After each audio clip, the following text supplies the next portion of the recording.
All right. Good morning, everyone. At least I think it's morning for just about everyone who would be joining this event with us today. My name is Todd Harrison. I am from the Center for Strategic and International Studies. I'm director of our Defense Budget Analysis program there, also director of our Aerospace Security Project. And it's my pleasure to be moderating this panel discussion today with such great guests and what will prove to be, I think, a pretty lively and interesting discussion.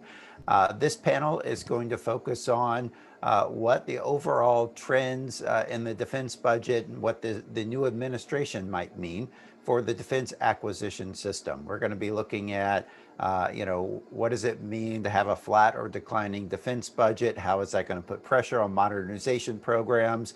How will that affect our defense industrial base? And how might the new administration have different priorities for the defense acquisition system? So it's great to be joined today by three esteemed guests who've all worked inside and outside of government and have very distinguished careers. First up, we're going to hear from David Berteau, who's currently the president and CEO of the Professional Services Council. He previously worked in the Obama administration on manufacturing and industrial-based policy. And of course, he previously worked at CSIS, although we unfortunately didn't overlap in time there.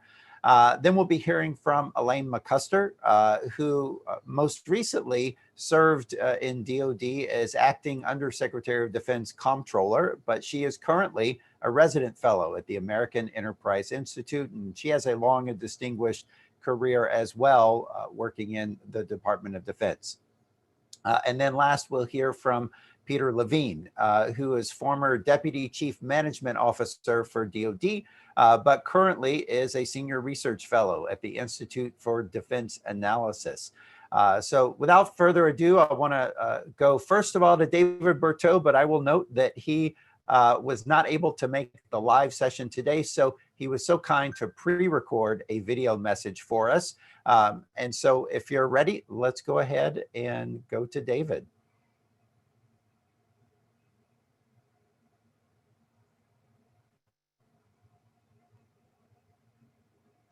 Good morning, and thank you for allowing me to appear before you this morning at the 18th Annual Navy Postgraduate School Acquisition Research Symposium.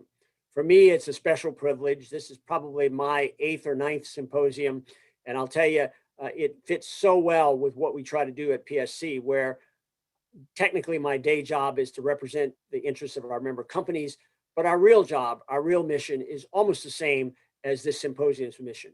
It's to help DoD and, in fact, the entire federal government become a smarter customer, better able to figure out what they need, and a better buyer, better able to figure out how to get it.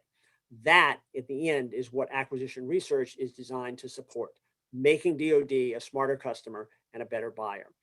So today, I have the privilege and the honor of kicking off this great discussion that you're going to have with the rest of the panel and the moderator, Todd Harrison, by providing a little background information. So I'll run through a couple of slides and provide some commentary, and then I'll turn it back over to Todd Harrison for the rest of the panel.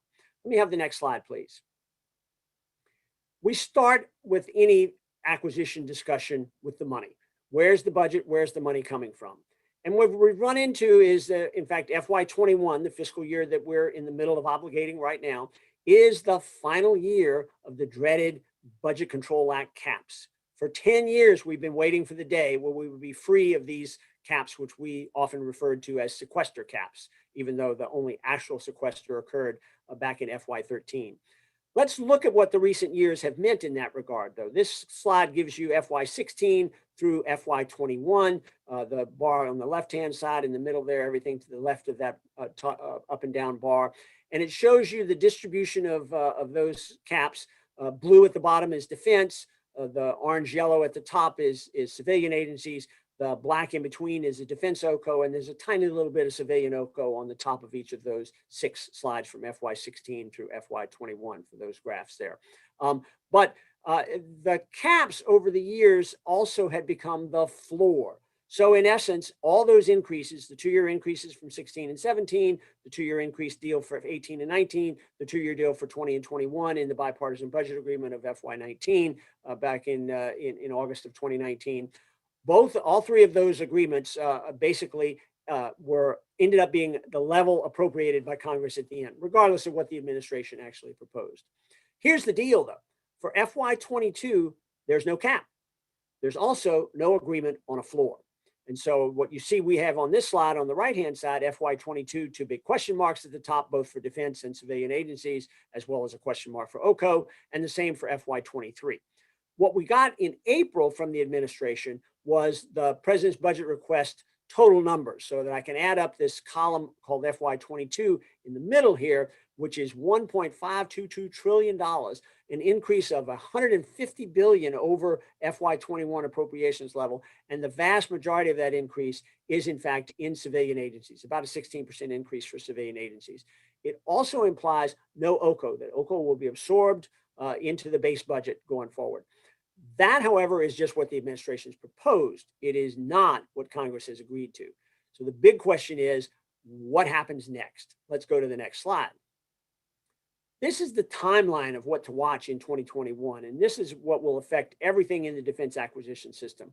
I'll orient you to the left-hand side where you see 18th Acquisition Research Symposium, ARS. That's today. We've already got the skinny budget that was released. That was on the previous slide. The administration's passed its 100 days. The president gave his talk to the joint session of Congress, laid out his priorities. And sometime in late May or early June, we'll get the full FY22 budget submission. It's late and probably incomplete because it won't have a future year's defense program associated with it, but it is the starting point of negotiations on what the spending will be for FY22. Typically, we have all the way to October 1st of 2021 on the right-hand side, because that's when fiscal year 22 begins, or even November or December, because frequently we don't get final year appropriations until nearly Christmas. But we've got a deadline in between that it behooves us to attend to, and that is on August 1st, the debt ceiling resets. Typically, you get to extend the amount of time after the debt ceiling resets before America faces default. The Treasury Department has extraordinary measures that often buys 4, 5, 6 months. I suspect, and I've not been able to get a good answer to this, that the spending at the rate of $3 trillion plus per year in terms of annual deficits mean that those Treasury Department extraordinary measures are likely to buy you much less time than they have in previous years, perhaps a month, perhaps 2, but that deadline of August 1st is front and center and looming forward here. It probably means a deal, because I don't think we'll default. The chaos that would result from that would make sequestration look like a cake party. But I do think that there will have to be a deal struck in order to extend that debt ceiling or reset it for another future date. That deal might include a deal on FY22 spending. It might also include a deal on FY23 spending. That would make sense to me, but it hasn't yet happened, so we'll have to watch that. In the meantime, we've got an ongoing set of parallel budget discussions. Let's have the next slide. All of you live in one or more of these worlds at any point in time. It's what I call the 3 concurrent budget processes. You have at the top the money you're spending. That's the funds available from the FY21 appropriations and prior year appropriations that are unobligated balances remaining available to obligate. So we're spending FY21. As soon as that budget is submitted, and in fact, with the skinny budget up there, the discussions have already started, we're defending the FY22 budget numbers, both the defense numbers and the civilian agency numbers, with the details to be provided in later this spring, as they say. So we're expecting that this says early May. It's probably likely going to be late May or early June.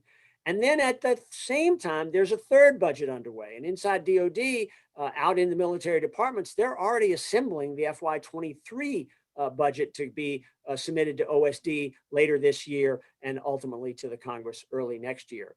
It's a little tricky to be assembling 23 when you don't know what you're going to have for 22, but that's the situation in which we find ourselves. That's the money piece. Let's look now at what is meant in terms of contract obligations. Next slide, please. Ultimately, the defense acquisition system is defined by what it gets for the money it spends. So what we have here is 2 slides that show contract obligation trends in DOD over the last 5 fiscal years, plus the first quarter of FY21.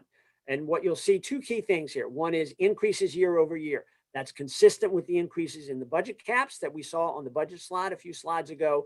And it shows that DoD actually turns those increased appropriations into increased obligations on contracts.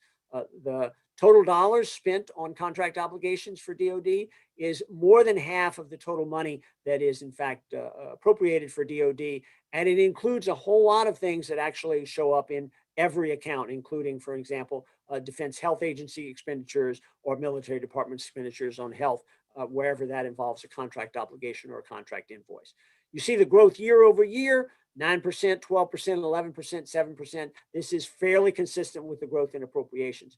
2 other points that you see here. Number one is, look at FY19. The blue at the bottom is the first quarter. You see a huge jump in FY19 first quarter compared to FY18 or 17 or 16. Keep in mind, in fact, that FY18 and 19 were the same level of appropriations, but almost 35% more contract obligations in the first quarter. Why was that? Because that year we had full year appropriations on time at the start of the fiscal year. Every other first quarter on this slide is under a continuing resolution or a series of CRs. And what you see is the dampening effect of a CR on contract obligations, and the spreading effect of it moves more contract obligations later into the year. This is inefficient for DoD, it's inefficient for contractors, it's inefficient for national security. In FY20, even though we're under CR, you still had a very large first quarter contract obligation. That's mostly because of F-35 and a couple of ships. And look what the drop is in FY21 once you remove those from the core, a big drop of 17%. But that doesn't tell the whole story. It's useful to break this down for contract obligations for products and for services. Let's do that on the next slide. Thank you. And so what you see is the same scale, $250 billion on each side. And you see that some years services increase more than contract obligations, more than products do. And in other years, you see products increasing more than services. Of note, though, is the first quarter of fiscal year 21. And that's October, November, December of 2020, where you see a 5% jump in services contract obligations, still not as much as it was in FY19, the year of full year appropriations.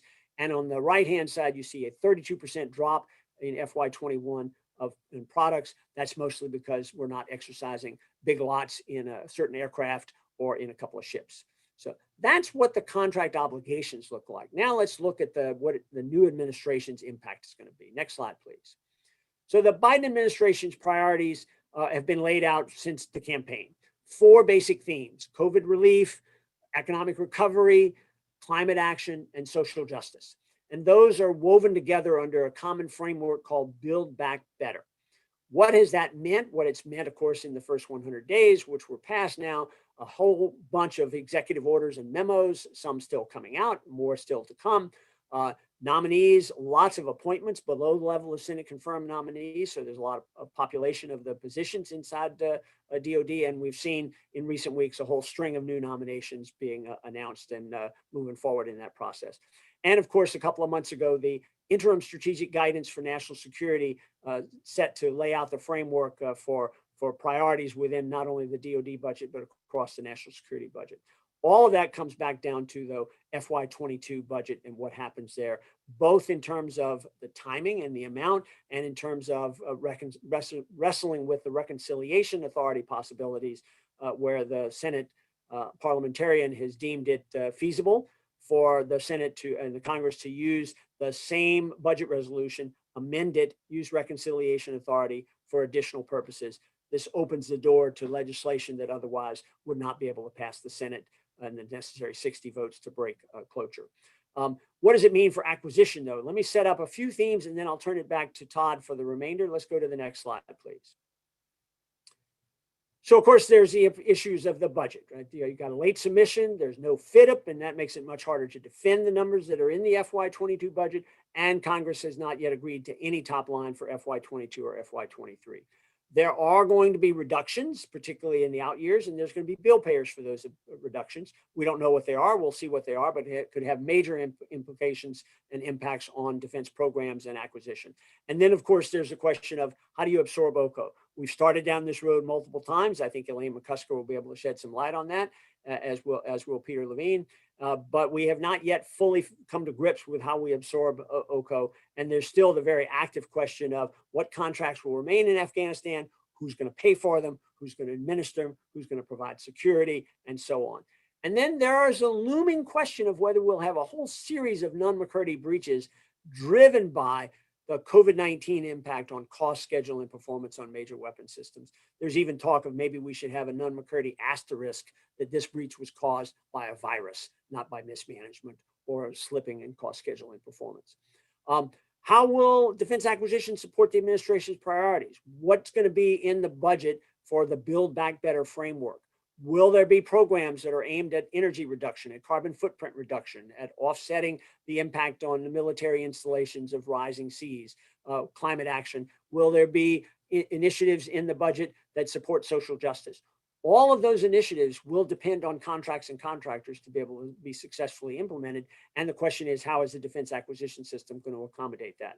There are a host of FAR and DFARS changes that are already being dictated by executive orders and memos. None of those have yet been issued to the point where we can comment on them, and they're moving with all deliberate speed through the review and comment process as soon as they're issued. There's the impact of nominees and their backgrounds. You have candidates for DoD undersecretaries who might not know all the parts of the FAR, and yet they're going to be in charge of paying attention to that going forward. What's the impact of those? Then there's the core issues: cybersecurity, supply chain security, the ongoing review of the Cybersecurity Maturity Model Certification Program, CMMC. A lot of trade-offs that I expect we'll see a little bit of in the FY22 budget submission, but this is going to drive defense acquisition for the next 4 years and beyond. Legacy systems versus modernization, and this is not just weapon systems, but IT and data systems and software and telecoms and et cetera. There's the issue of products versus services. We're buying a lot of things now as a service that we once bought as a product, including space launch and satellite access. There's the question of readiness versus force structure and that trade space. There's a whole bunch of other trade-offs that will affect the acquisition process. And then finally, there's the question of contracts and their role in promoting social goals. Minimum wage executive order issued just a couple of weeks ago is such an example. And when those kinds of issues get driven through the acquisition process, it changes the nature of what contract awards would be. It can change the nature of how the government defines best value, solicits, evaluates, and award contracts in that regard. These are just some of the areas that have broad potential implications for defense acquisition as a result of the new administration. Those are my last points. Todd, I'll turn the microphone back over to you. And again, I want to thank the Naval Postgraduate School for putting on this symposium. I want to thank my fellow panel members for tolerating me going through this process. And I want to thank the audience for listening. Thank you all very, very much. All right. Thank you, David.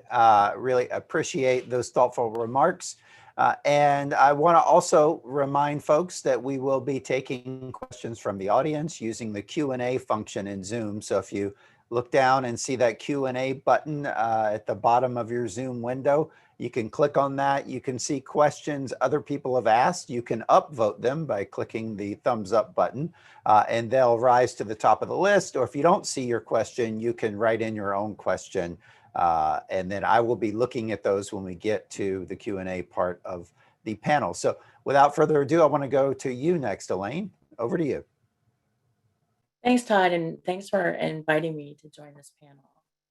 I'd like to go through 4 topics for discussion as we think about the new administration's priorities and the potential impact on the defense acquisition system. And so I think you'll be looking at a slide here that gives those 4 areas. I'll talk about the discretionary budget outlook and context, a little bit more about the administration priorities, budget timing and continuing resolutions, and then modernizing the planning, programming, budgeting, and execution process. So first, on the next slide, the discretionary budget outlook. David reviewed some of this and looking at top line and appropriation trends, contract obligations, and the importance of a budget deal.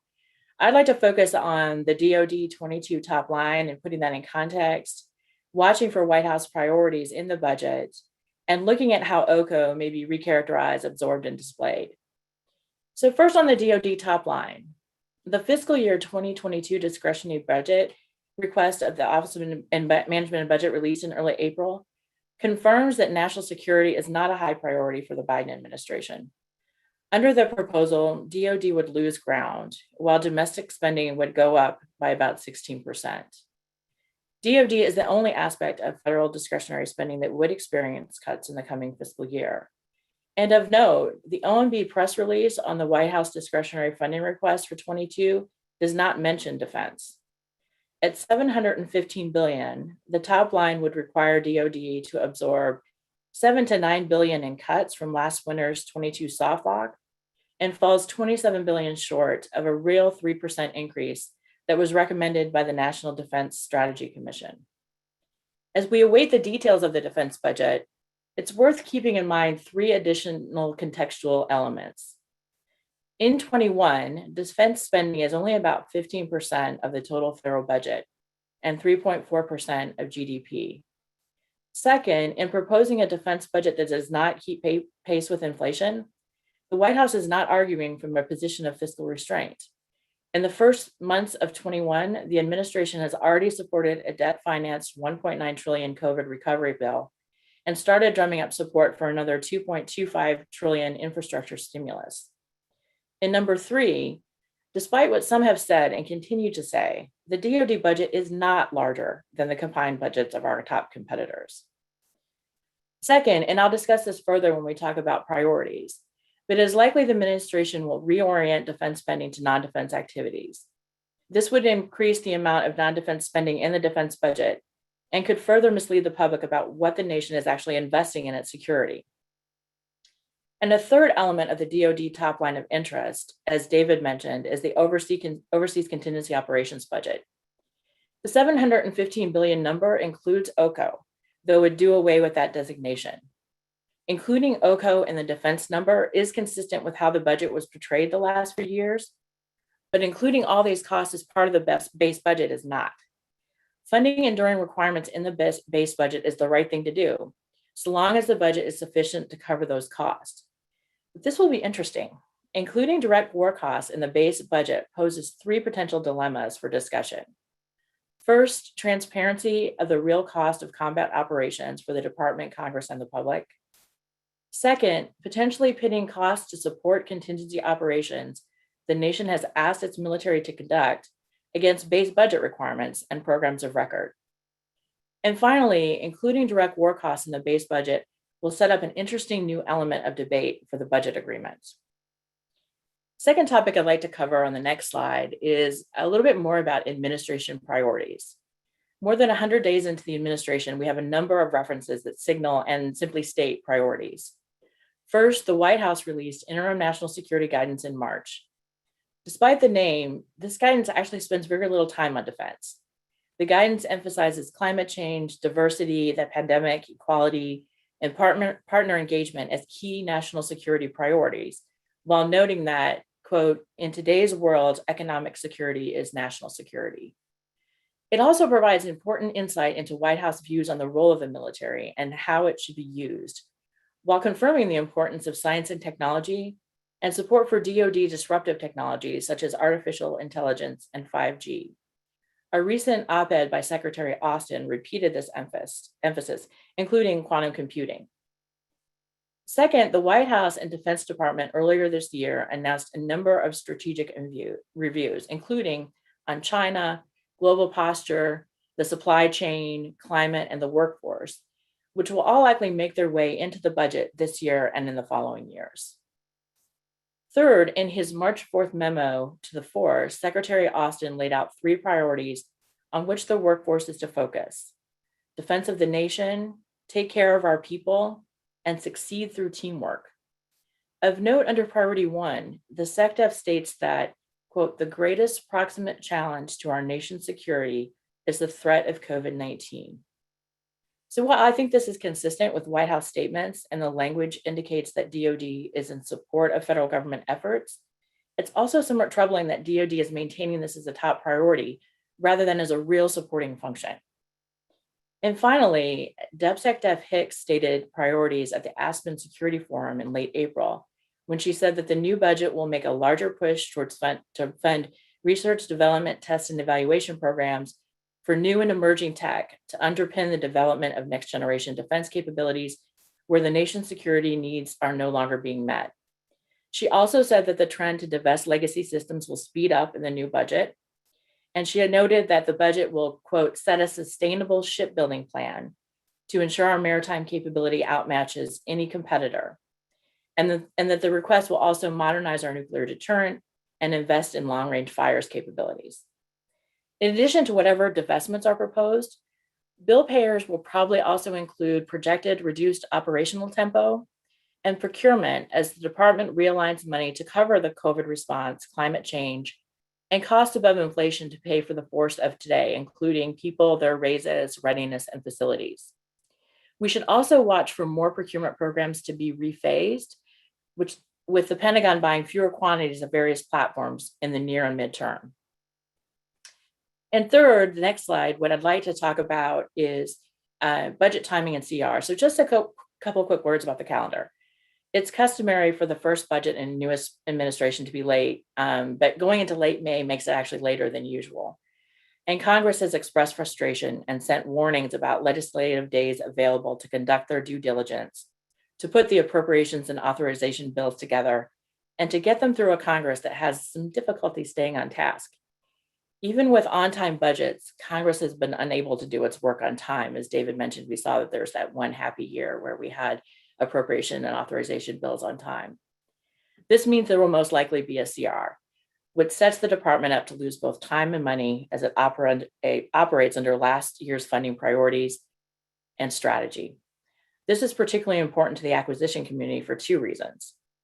The continued need for creative incremental funding and severable contracting actions, along with delayed new starts and acquisition strategies and spend plans that have to adapt to unknown timing of full year funding.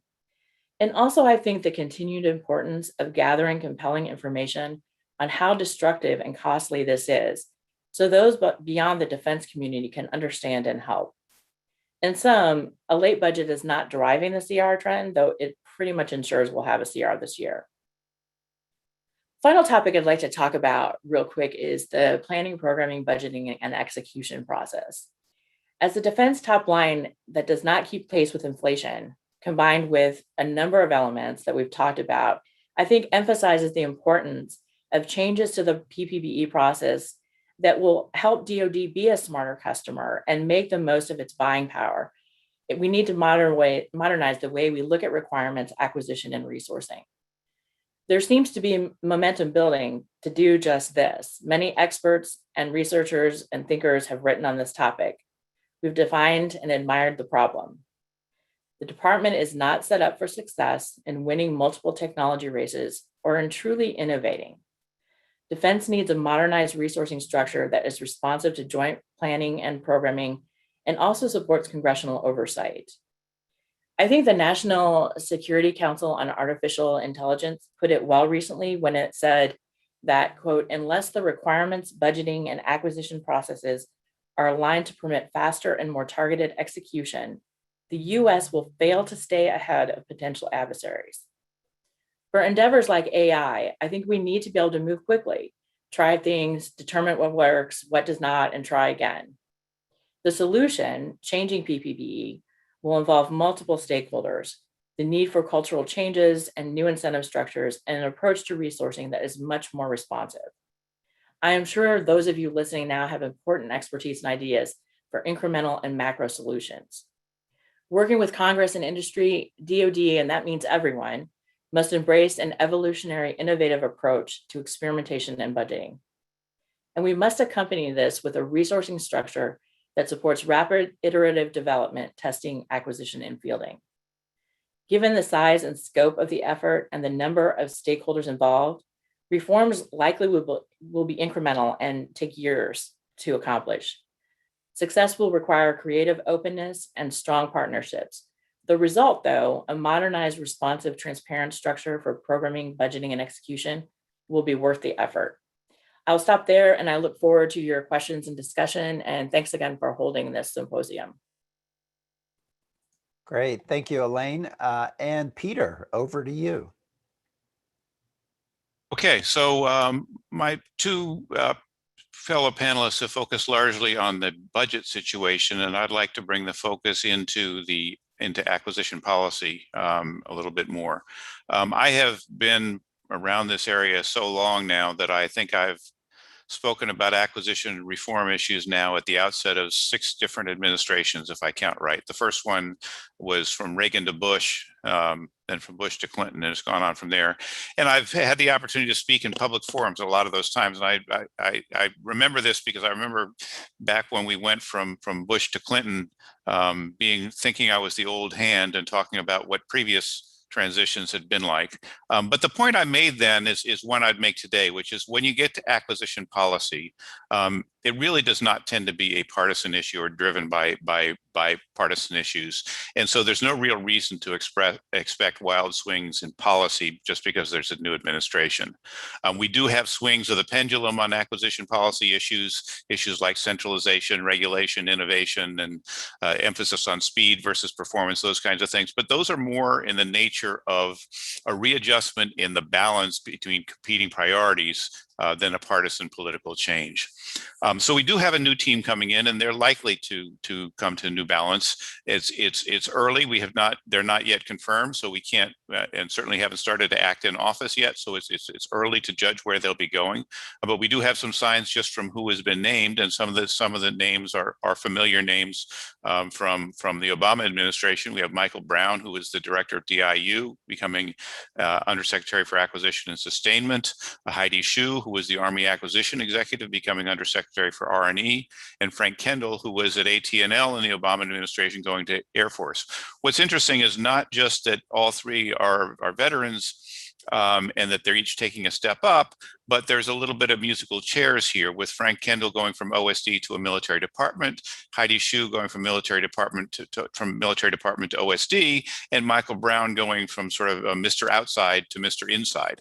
And I think what you'd hope for from this is that each of them will bring some of what they learned in their old jobs to their new positions. We always hear that where you stand is where you sit, but it's helpful to have a broader perspective. So somebody who's sitting at OSD, it's helpful to have a service perspective. Somebody who's in a service, it's helpful to have an OSD perspective. Hopefully they will bring some of that and have a broader perspective that they bring. That's not going to tell us what's going to happen on major issues. But let me just go through several of the issues we've been trying to deal with over the recent years and talk about them briefly. The first one I go to is the delegation of an awful lot of acquisition authority to the military departments. I think that is unlikely to be reversed. I suspect that the milestone decision authority, for example, will remain with the services. I do hope that the new administration will take better care on information flow to ensure that OSD gets timely and accurate information on what's going on in the acquisition system and what's going on in acquisition problems. And I think we all know that the flow of information within DoD is a problem. The balkanization, the stovepiping of information. There was a memo that came out within the last couple of weeks about DoD data, saying that basically you want to have corporate ownership of it and sharing as much as possible within the building. That kind of policy has been stated before without necessarily as much effect as we'd like. So I hope that there will be better flow of acquisition administration through the system, even as I expect the services to remain in charge of retain a lot more authority over their own acquisitions than they had in the Obama administration. I think that change isn't going back. Second, the split of the old Undersecretary for AT&L into ANS and R&E. Again, I think that's unlikely to be reversed. I think they'll remain separate offices. I just think that's the only sensible thing. We spent at least a year working on dividing up the office space when we made the division. Even if it was the wrong thing to do, if you were to reverse it now, you'd have to spend another year going back through the same transition and reverse. And I just don't think we can afford that kind of waste in time and effort within the acquisition system. Third, there is this new emphasis, which Elaine mentioned, on innovation, speed, and risk-taking. I think that with the nomination of Michael Brown coming from where he comes from, I would expect that emphasis to remain, so that we'll still have this kind of emphasis on innovation and speed and risk-taking. It is my hope that we will be able to do what I say about the acquisition system. We need to be able to walk and chew gum at the same time. We need to be able to innovate and move fast when it's appropriate to innovate and move fast, take risks when it's necessary to take risks. But we also need to recognize that when we're managing a portfolio of several $100 billion worth of acquisition programs, some of which in and of themselves are worth tens or even hundreds of billions of dollars, that we have to be able to manage them well, and that can require some conservative management practices. So conservative practices where they're appropriate, and risk taking where it's appropriate. Which brings me actually to the idea of acquisition pathways, Ellen Lord's acquisition pathways approach. I think that's a fundamentally sound approach. I both hope and expect that it will remain in effect, so that we will have one lane for major acquisition programs, another lane for middle tier, another lane for software. I think that that's a much more sound approach than the old 5,000, which had some flexibility for that, but put so much effort on the major defense acquisition programs that the acquisition system learned the lesson that that's what they were supposed to do. I think creating these separate lanes as we have is a good thing. We may need some better policing of what goes into which column to make sure that these are used as they're intended. Third, I think that there's always this effort to use what's called acquisition efficiency to achieve savings. In my view, history shows that this is a false hope. We did this we went through this cycle in the 1990s, cutting overhead in the acquisition system. And to me, at least, it's clear that the evidence shows that we saved tens, maybe even hundreds of millions of dollars by cutting acquisition overhead, and it cost us billions of dollars in acquisition programs that were not as well run and were not as successful, that were canceled prematurely, irresponsible decisions that came back to bite us. Which brings me to the penultimate issue I want to mention, which is the acquisition workforce. We have restored the acquisition workforce over the last 20 years or so, built it back up from some of the cuts we had in the 90s, some of the cuts we suffered from in the 1990s.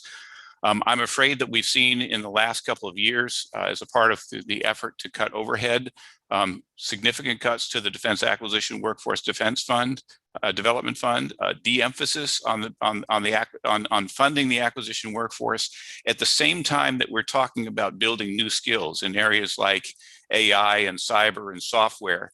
And we need to recognize that those are really very much overlapping universes, and that the cuts we're making to the acquisition workforce may be going in exactly the opposite direction of what we talk about when we talk about upskilling the workforce and developing workforce that's better able to deal with areas like software, AI, machine learning, those kinds of things.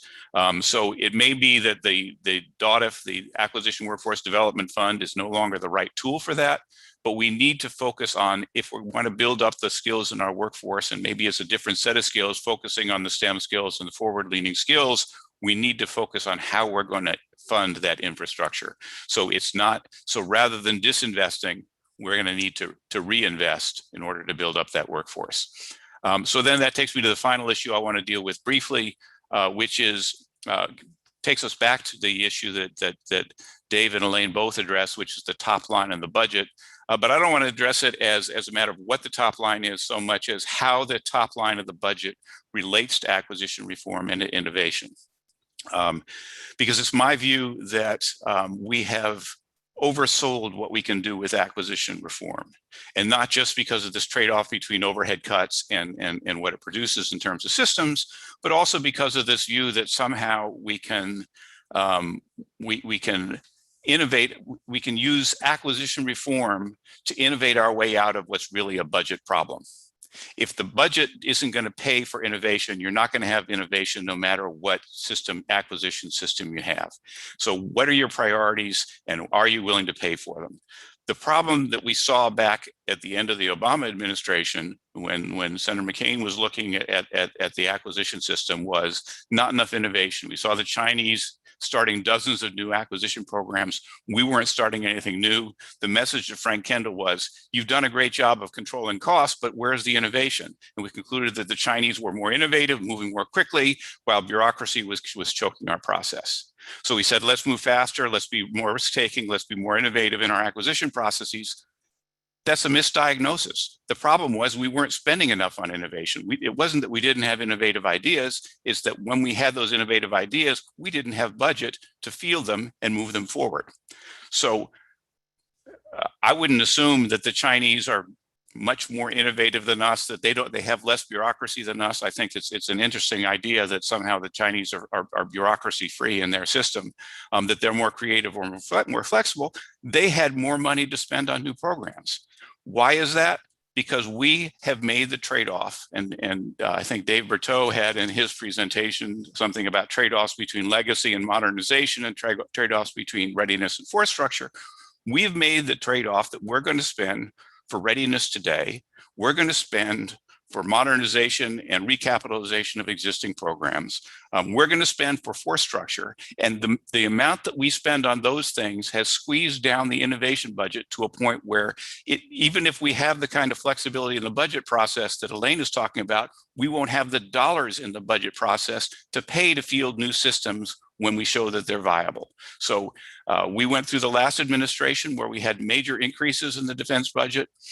I did not see that vast quantity of new starts that we would have wanted to see to match the Chinese with new starts at a time when our budget is increasing. Now, as both Dave and Elaine have said, our defense budget is no longer likely to increase in the same way. It seems unlikely that this is a period in which, regardless of what acquisition policy we're following, we're going to have a whole lot of headroom to invest in new starts of weapons programs. So the big challenge for us moving forward is, if we want to innovate, we're not going to be able to do it by changing the acquisition system. We're going to have to do it by reducing quantities, reducing force structure, making real offsets where you make headroom within the budget so that you can fund the fielding of innovative new systems. That's what I've got, and I'm happy to have whatever questions come my way. Thanks. Great, thank you, Peter. I want to kick things off with a couple of questions of my own. I see a number of questions, good questions coming in from the audience here, so please keep those coming. My first question is, Peter and Elaine, both of you worked on the Hill previously in your careers. So I want to ask you to go back to that frame of mind and look at the current FY22 budget submission from a Hill perspective. The fact that the submission is delayed with the new administration and the transition, so it's coming over much later than usual, and the fact that it's probably not going to come with a 5-year spending projection. It's not going to show the fit up. How is that going to be received on the Hill, and how is that likely to affect the debate around the FY22 defense budget this year, not just the top line, but the eaches, right? In terms of, how they're going to be allocating money for different acquisition programs. I just want to get both of your perspectives on that. How about Elaine? I'll go to you first. Great, thanks. And not only did we both work on the Hill, we worked on the Hill together. So there's that. So, I guess I'll answer this in a couple of ways. One being, sort of what I guess I would hope would happen versus what I think will actually happen.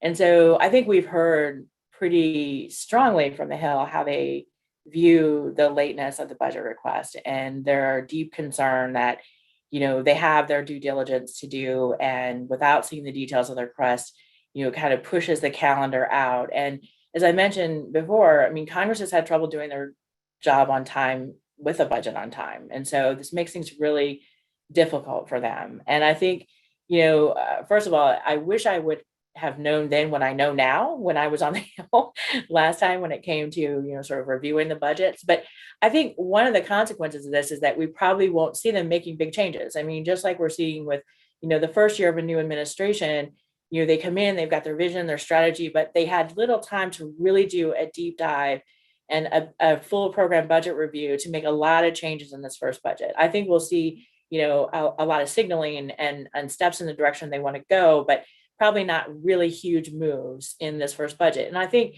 the same thing will probably be true on the Hill. They're going to get this budget and look at, sort of putting out some of their strategic priorities. I hope we'll see the results of some of this momentum and discussion on the PPBE and on the budget kind of work their way into some of the bills this year, particularly for the appropriators. But I do think they're going to, kind of struggle to make major changes when they want to make sure that they get a chance to review the budget that they're looking at. And so I think, it's going to be, sort of the same on both sides when it comes to any major muscle movements, while doing some signaling and positioning for 23 when we'll, see the sort of the full cycle take place with the new administration over. So I agree with, I think, pretty much everything that Elaine just said. I would not expect to see major swings in the budget. I think relatively small swings both within the administration and on Capitol Hill because of the press of time. What I would like to do is to just give a little bit of historical perspective, because I know the committees are upset, and they're always upset when this comes in late. But this is something that you should absolutely expect in a transition year. And not just because it's a transition year and you have a new team coming in, also because in the first year, the team isn't really in place. Who do we have? We have a secretary and we have a deputy secretary. Pretty much everybody else is either acting or performing the duties of. So they don't have a full team in place. They don't even have a comptroller. They don't have a director of CAPE to do the programming. There are a lot of vacant seats there. The history of this, I remember how upset the committees were in 2001 when the Bush administration came in and Secretary Rumsfeld said he was going to do a complete review before he sent a budget, and it didn't come until June, and we had to do our markup in September, and it threw off all of our schedules, and we were really upset. We were late. How much difference does that make in the long run? Well, we're under a continuing resolution every year, whether we're in a transition year or not. So even when we start on time, we end up under a continuing resolution. My rule of thumb when I was on Capitol Hill used to be that we would pass a Defense Authorization Act. This is the Authorization Act, not the Appropriations Act, but it's about the same. We would pass a Defense Authorization Act on whatever was the last day of the Congress that we could possibly get a conference agreement and still get it passed in both houses and send to the president. So if you wanted to know when it would be sent, don't look at the fiscal year calendar. Look at the congressional calendar. Figure out if there's going to be a lame duck session, and that way you'll know whether it's going to show up in November, if it's an election year, before the election in November, or whether it's not going to show up until December. But it will be the last minute, because no matter how uncontroversial you think a defense bill is, it's always got enough that's controversial and difficult to decide that members won't make the final decisions until they're under the deadline and they absolutely have no choice. Then they'll make the final decisions, they'll pass a bill. So if we want to get out of continuing resolutions, my view is go big on the PPPE reform that Elaine is talking about, and change when the fiscal year starts so it aligns with the congressional calendar. It's the only way we'll ever get out of continuing resolutions. All right, so move the start of the fiscal year to January 1st. I like it. Next question I have is really looking more at the acquisition system in general. When Dan Golden was at NASA, they had the mantra of faster, better, cheaper. After a few failed missions, they had to go back and amend that. Faster, better, cheaper. Pick one, because you're not going to do better at all three at the same time. And I think a lot of that is true for DoD acquisitions as well. You're always trying to balance your emphasis on cost, schedule, and performance of the systems. Innovation, if you will, could be one measure of performance.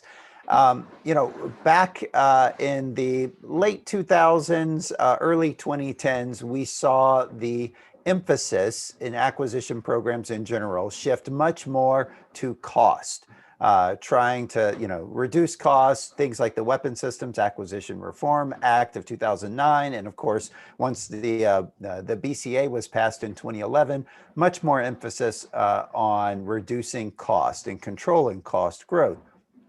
In more recent years, we've seen the emphasis switch to schedule, that we want to deliver things faster, right? And the budgets have increased, and so cost has been not as much of an emphasis.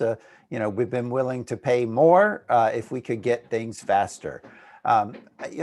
Question for both of you, and I'll start with Peter this time.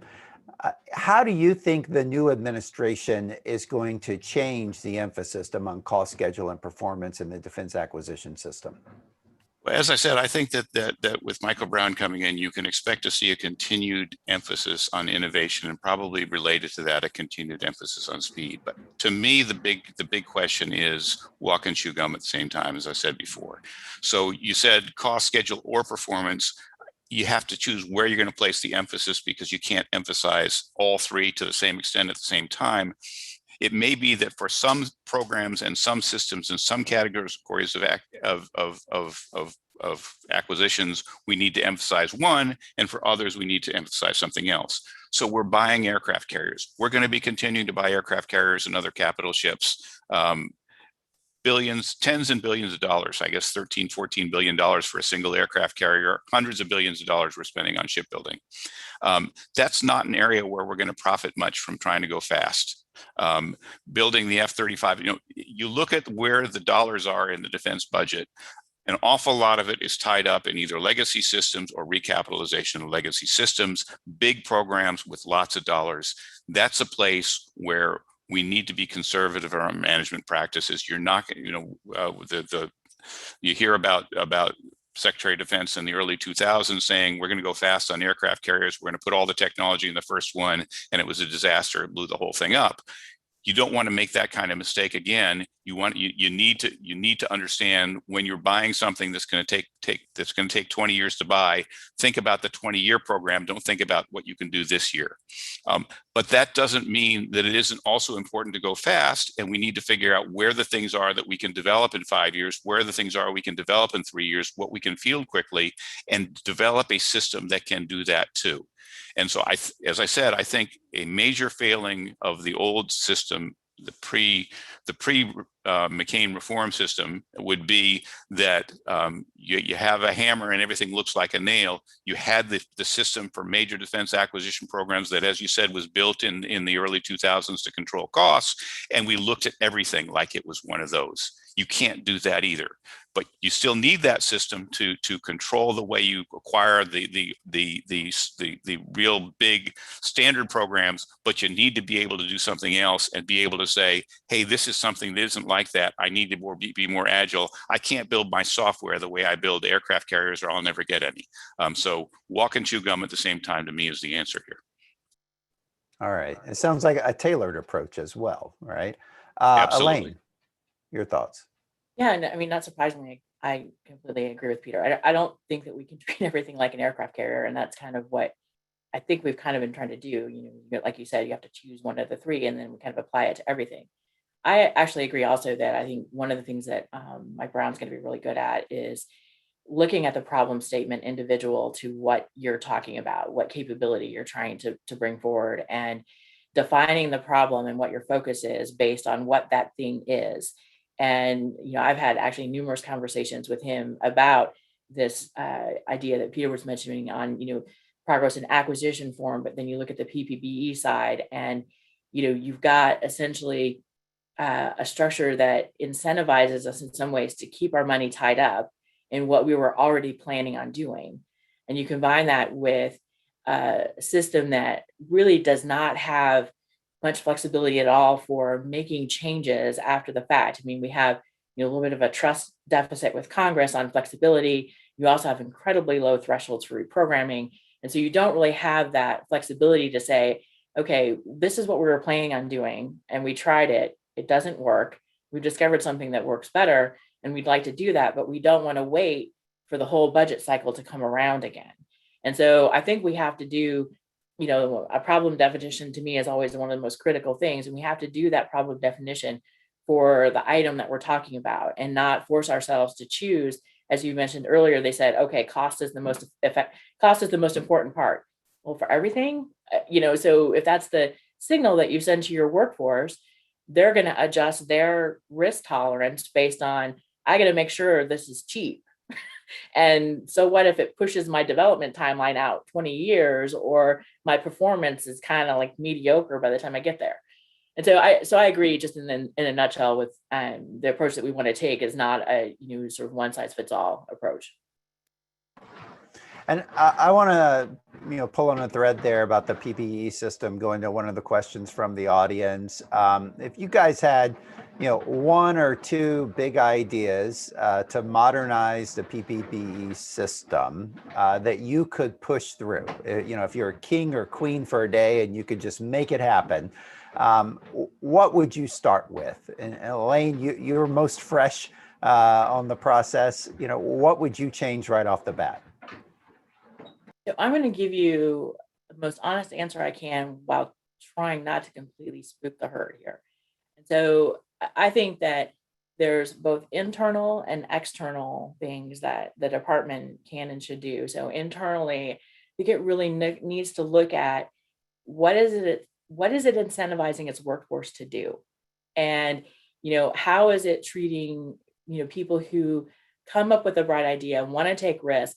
Is it saying to them, well, get in line for money because I've already committed everything I've got available for what I've got in my program of record, and I'm not going to, support your crazy idea, even if it might bring a capability out sooner. And then we essentially have this huge cadre of what I think are probably missed opportunities. And I expect the people listening today would be really great at helping us capture some of those missed opportunities. And by missed opportunities, I'm not talking about, well, I decided not to apply my budget to that, but I'm talking about the system just simply did not support doing this in time for us to capture that opportunity. And I think the second thing is, we probably really need to start looking at the way we provide information to Congress for them to do their oversight. And is, color of money, does it procurement dollars? Do we have to move RDT&E procurement sustainment? And, how do we sort of budget for all those things so that we don't get to our sustainment and we think, geez, I had no idea that I was going to suck up my entire budget to sustain this forever and ever. And, is that the right way to look at the way we resource the department? And of course, the department proposed this digital, the software pilot program last year, and we got to see how that works out.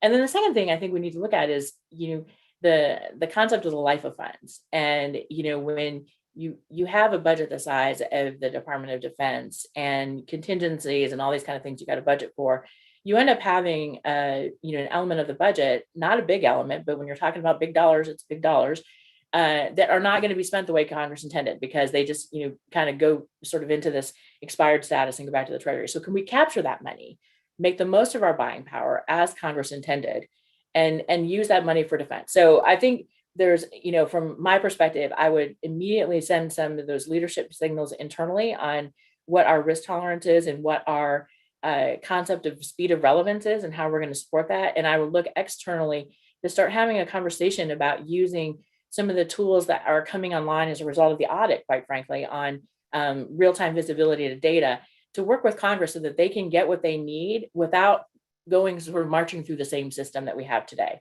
Over. Peter, your thoughts? So like Elaine, I went from Capitol Hill over to the department, and I learned things at the department that I wish I'd known when I was on Capitol Hill. One issue on which I really have not changed is I continue to believe in the legislative branch should and not only does have the power of the purse, but should have the power of the purse, and that we need to recognize that and recognize that any budget flexibility, any PPBE flexibility needs to work within that framework. So the key to building additional flexibility into the appropriations process, to me is trust. You have to have trust between the legislature and the executive. The appropriators, the Armed Services Committees need to be informed. They need to have good information and timely information and reliable information and understand what's going on. Within that framework, I think you can have small experiments. Elaine mentioned the one with software. You can have small experiments and I think small areas of flexibility. I like the idea of having funds that are available in some measure and perhaps can increase over time that are available to be used at the discretionary authority of the Secretary of Defense, so that as new requirements emerge, new possibilities emerge, money can be devoted to those without having to wait 2 years to go through a budget process. So additional reprogramming authority and in some areas, some more flexibility in reprogramming and some flexible spending type of accounts. What I would worry about, though, is anything that says that takes the integrity out of the appropriations process, so that you really don't know, you don't have confidence, and Congress doesn't have confidence that the money is going to be spent the way it was intended to be spent. And in that regard, I think we really need to keep in mind that for all of our concern about immediate flexibility in the short term, we're not really in a short-term competition with China. We're in a long-term competition. We hear over and over again that they think in terms of 50-year plans. When we think about where we need to move quickly, there's still places we need to move quickly, but we ought to be thinking about where we move quickly, that it helps us over 20 years or 30 years or 50 years, not where we should be moving quickly and we can have a new chief comes in and he changes all the priorities and we're spending all our money differently. And then another guy comes in a couple of years later and we're spending all our money differently. And we keep shifting back and forth. That doesn't help us in the long-term competition that we're in. So yes, flexibility at the margins. There's some reforms that I think are possible in that regard. But at the end of the day, we have to respect the integrity of the congressional process and the legislative control over the purse strings. Great, thank you. And speaking of transparency in the budget process, I want to go to another one of our questions from the audience. It's the one with the most votes so far.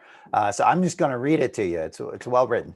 How can Congress and the public understand the impacts to readiness within the top line as the department discusses managing risk in the operation and maintenance accounts?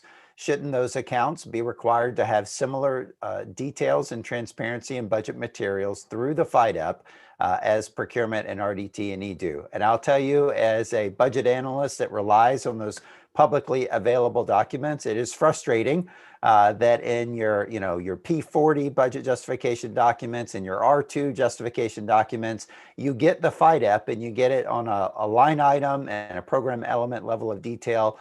But for operation and maintenance, we get nothing. Very little detail and only the year of the request. We don't get to see the FYDP on those accounts. So, Elaine, you've been in there as comptroller. What is your thought? Should DoD be required to provide that same level of transparency for O&M accounts as we see for procurement and RDT&E? So I think yes, but in a different way. And this is, I think, highlights one of the areas where the department struggles to see itself just by the way that the systems are designed. So in O&M, the justification documents will say, here's what I'm going to spend. Here's what I'm going to spend it on. Not what do I expect to happen as a result. And I think it's that, what do I expect to happen as a result part that is missing, because then you can't measure, well, did it? And so you end up doing these massive data calls to say, okay, we plowed this much more money into readiness. And, you said it was going to improve, sort of aircraft availability, ship availability, as you do sort of, all these things and training and all that kind of thing. And what you can tell me for sure is, yes, I spent the money and that's what I spent it on. But you can't tell, we can't tell, the department really has struggled, I think, telling itself and then thereby telling Congress. I mean, it's not like they're withholding this information. Did I get what I thought I was going to get by what I invested? Was that the output? I can tell you what I input. And then I have to do sort of this like massive data call to tell you what I output. I think, and I don't want to oversell this because I think this is a huge work in progress, but I think one of the things that the department is doing as a result of sort of that the audit is driving it to do is to do better data analytics and translation of data. So it has all these systems, and when you get down to the unit level, you can pretty much tell sort of here's what's going on, here's the accountability of it. When it all rolls up to the enterprise, it turns into this kind of difficult to understand, messy thing that doesn't translate. And so I think as the department makes progress in creating that single source of truth, it would eventually lead to being able to do, I think, exactly what you're saying, which is, provide information on the O&M budget that is more output and performance oriented than input oriented. And I think you combine that with, the way, how do you do your sort of requirement and acquisition? Do you have sustainment built in from the start of an acquisition program, and sort of how that all is going to look? And if you don't, that actually leads to what we've got, I think, in play too. It makes it harder. So that's some sort of initial thoughts on that. Over. Peter. So I was going to make 2 points, but now I'm going to make 3 because I'm going to disagree with Elaine on one thing. But first point, I think we need to be really careful with O&M. I agree. Better transparency is wonderful, but we need to be careful in O&M that we don't do something that's going to lock ourselves in the same kind of inflexibility that we have in the R&D and the acquisition accounts. It's all very well to provide information, but O&M is a luxury for the Department of Defense because it's the one place where the department can most easily move money around and spend money where it's most needed. And if you lock it in and you say, well, you said you're going to spend exactly this much on this and you can't change it, then we're going to have a much greater nightmare than we have right now with the inability to move money around on the acquisition accounts. There's too much that's unknown, and O&M is the way we address some of that uncertainty. Second, with regard to readiness, I would just say readiness is incredibly hard to measure and incredibly hard to understand. We have a defense readiness reporting system that produces a lot of data. It's rolled up to the department. They can get dashboards. They can get indications of how different things are doing. All sorts of things we're measuring. The information is searchable and you can produce all sorts of great information out of it if you're doing research. But actually understanding how it fits together and where it fits together and how it works and what readiness it supplies is not a simple operation. So you can't just look at that and reach a conclusion because there are too many different factors that you have to weigh. So there's personnel readiness, obviously, there's logistical readiness, there's material readiness, there's training readiness, there's enablers like communications, I mentioned logistics, all those things have to fit together. And your acquisition system contributes to readiness, your repair system, your depots contribute to readiness, all these different things. So you may invest $1 over here. How do you know that that's the best place to invest $1, which is in, say, an ammunition plant rather than in a training system? I mean, you're comparing apples and oranges, and we don't have any really good way to say, here's the pressure point, and here's where the dollar is going to make the most difference. So two background points I was going to make anyway. The third point that I'll make is where I disagree with Elaine is on the audit. I don't think the audit will help one bit on this. The data that we have in our financial systems that's going to be audited is not our DERS data. It's not our readiness data. It's mostly not our acquisition data or our personnel data. It's our financial data. And yes, you get some financial data that's in your personnel systems and some financial data that's in your acquisition systems, but that's not most of the acquisition data that you need to make acquisition decisions. It's not most of the personnel data that you need to make personnel decisions. It's not most of the logistics data you need to make logistics decisions. So fixing the audit and getting ourselves completely auditable, if we could ever do it, I don't think that's been determined that we can. It seems to be an ever-moving target that's always at least 10 years in the future. But even if we could do it, it would not fix our information problems, our data problems in the department. They're much broader than that, and we need to widen our aperture and look at the full range of data problems we have, rather than devoting so many of our dollars to the financial data that we too often ignore the other types of data that we really rely on. Can I offer a quick rebuttal? Sure. So I think I just want to clarify that, my point is not that the audit itself or the data that is used to produce a clean audit is actually useful in this way. I don't think that it is. It's not used for programming. It's not used for decision making. It's not used for budgeting. That's not what the actual results of the audit is useful for.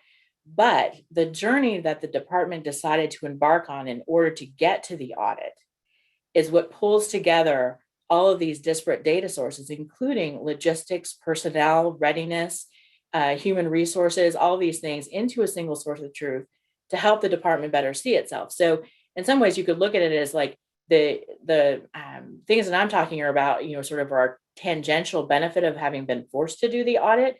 It's not to indicate that the results of the audit will actually be useful in themselves. It's all of these other things that the department is doing to change its culture and bring the data together so that it can better see itself.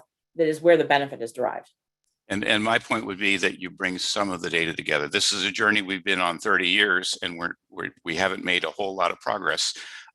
But if you look at personnel, for example, yes, the financial system will draw in your pay data, which will give you rank and years in service and pay. It won't draw in what skills you have, what family problems you have, what sexual assault problems you have, what diversity problems you have, what skills you have, what capabilities you have, what experience you have, what training you have. All those things are in personnel systems, but they don't feed into the financial system because they're not financial issues. John Hamre once said when he was working this issue as comptroller in the 1990s that he only needed, I don't remember whether there's 9 or 12 or 13 data elements. And I couldn't understand that until I realized he was talking about things like debits and credits and things like that. That's all he needed. But that's not what the department needs to operate. The department needs an incredibly disparate type of disparate information, which is in all sorts of different information systems, many of which do not feed into the financial systems, or if they do, they feed only very select information into the financial systems need. And so what you're spending your money on is fixing that 5 or 10% of the data, when the 90 to 95% of the data that you need to manage on a day-to-day basis is unaffected by the effort to get a financial statement and a financial audit. What I'm saying is that the audit has pushed the department into a fuller understanding of that and is going after the full 100% of data systems and bringing those together into a single source of truth that it now has the tools to be able to use that were created for the audit, but is not exclusive to just that smaller subset of financial data that is being used for the audit. And I'm going to take the moderator's prerogative to disagree with both of you. I think we don't actually capture a lot of the data we need to fully measure readiness.